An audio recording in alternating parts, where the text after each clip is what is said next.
That's the wall thing I was talking about right there, where it flies back up.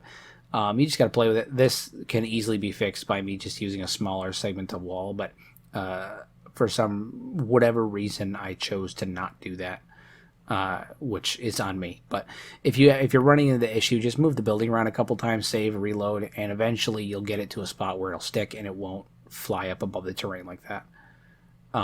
So go back to placing down some turrets, trying to consider defense. I put a bit more turrets internally than I usually would on other bases because there is no outer wall really that is acting to gun down enemies. Most enemies are probably going to actually make it into the base. And like my thought here was, yes, they may make it into the base, but we can bring everybody into the main keep, seal the doors in the keep, almost like a fallout shelter or something along those lines, and then, fight them off out in the field. So the warriors and the fighters would be out in the field in front of the base right there, holding them off. There would be archers up on the walls and the harpoon turrets and stuff like that, shooting down.